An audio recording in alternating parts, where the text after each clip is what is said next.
So, WishKeeper can get hatchling now. Let's get to it. Hello, ladies and gentlemen, I'm Fasa the Silver Chimera, and I'm back with a Strand Warlock build. The first piece of this puzzle is the exotic strand bow, the WishKeeper. This is now in its final form. After running the Star-Crossed missions on Legend and finding all the secrets and killing all the people you need to kill over and over and over, you can now fine-tune this bad boy to your heart's content. You can get Snare Weaver 4, which buffs all the stats, which is nice. And the cool new thing is we can put Hatchling on it now. Precision final blows or rapidly defeating targets with non-precision weapons spawn a threadling at the target's location. This bow loves headshots. So now we can get threadlings running around everywhere, doing more damage.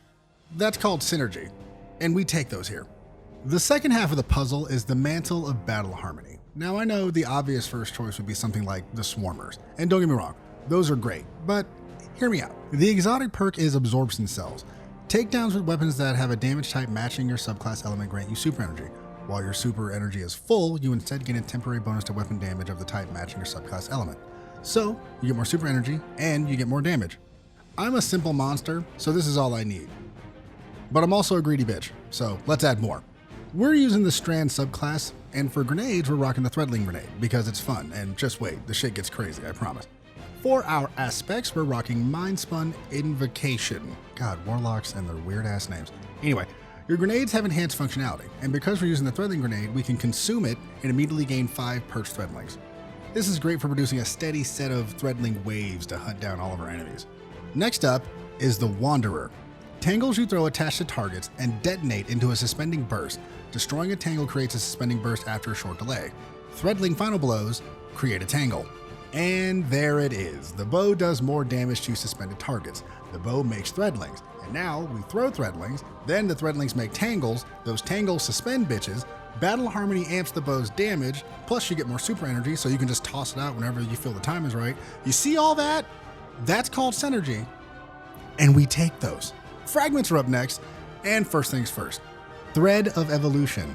Threadlings travel further and deal additional damage. This is a Threadling heavy build, so this is just kind of a no-brainer.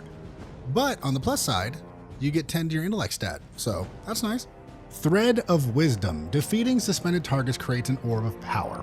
You're going to suspend enemies constantly, with the bow and with tangles. So using this to make orbs helps get your super as soon as possible, and it helps out with all the mods coming up.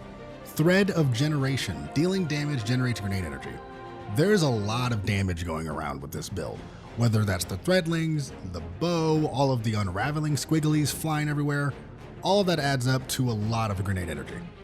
Last but not least, Thread of Rebirth. Strand weapon final blows have a chance to create a threadling. The more threadlings the better, I always say. And with this fragment, you might be able to make 2 or more threadlings for a kill. Again, synergy. We take those.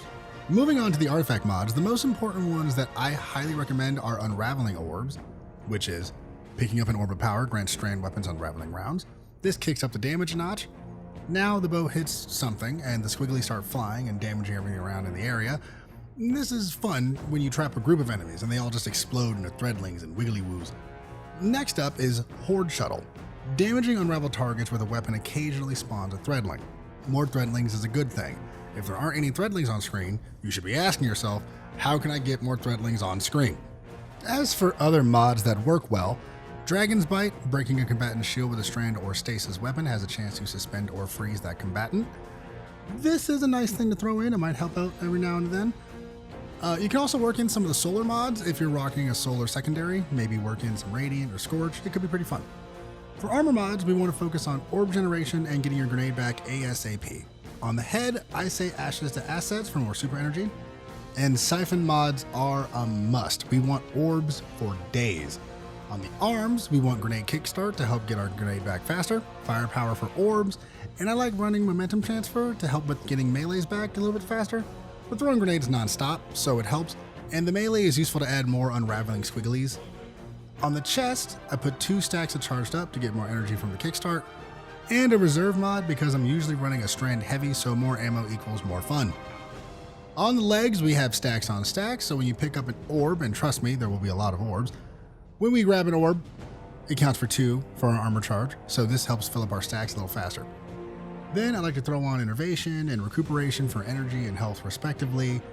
And last but not least, the class item I like Reaper for more orbs, Powerful Attraction to kind of scoop up any extra orbs that are out of the way, and Bomber for grenade energy. With all the mods out of the way, this build is fun and flows. Threadlings and tangles are everywhere. Once Battle Harmony kicks on, you can keep that damage going for a while, and when you need to throw your super, you can just get it back in a flash too. What's not to love? But I gotta talk about the most important attribute of the build. The fashion. This is the outfit I came up with. I was a little nervous using Battle Harmony. I'm not the biggest fan of this ornament, but you know what? I think the outfit came out nicely. I love how the helmet and the chest both have these horns that kind of flow backwards, and the fact that the eyes, gloves, and boots all have these blue hints of crystal, eye, shiny shit. It's just mwah, chef's kiss. And the whole outfit has this ornate and regal kind of vibe, and the colors are a bit out there, but it goes well, and it fits with the bow, plus it's just colorful.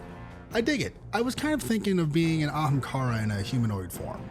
I mean, to be fair, the Wish Dragons are shapeshifters, so I wonder if they've ever turned into a human or pretended to be a guardian. Anyway, tell me your thoughts on the outfit in the comment section below. Before I head out, I gotta name the build, and I think it should be called Threads of Harmony. The threadlings, the strand bowstring, the harmony of all of these parts flowing together, moving as one. I like it. What do you think? Well, I'm Fasa the Silver Chimera, and I hope you enjoyed the video. If you did, don't forget to leave a like and subscribe. It helps the channel grow. If you want to stay up to date on new content, ring my bell. Talk to me about the build in the comments below. Do you like it? Do you hate it? Does the dress make my butt look fat? Let me know what you think in the comment section below. If you don't know what to say, how about harmony? That fits. Well, I gotta go work on more stuff. Once again, I'm Fasa the Silver Chimera, and I hope you're having a good day. I will see all of your beautiful faces next time.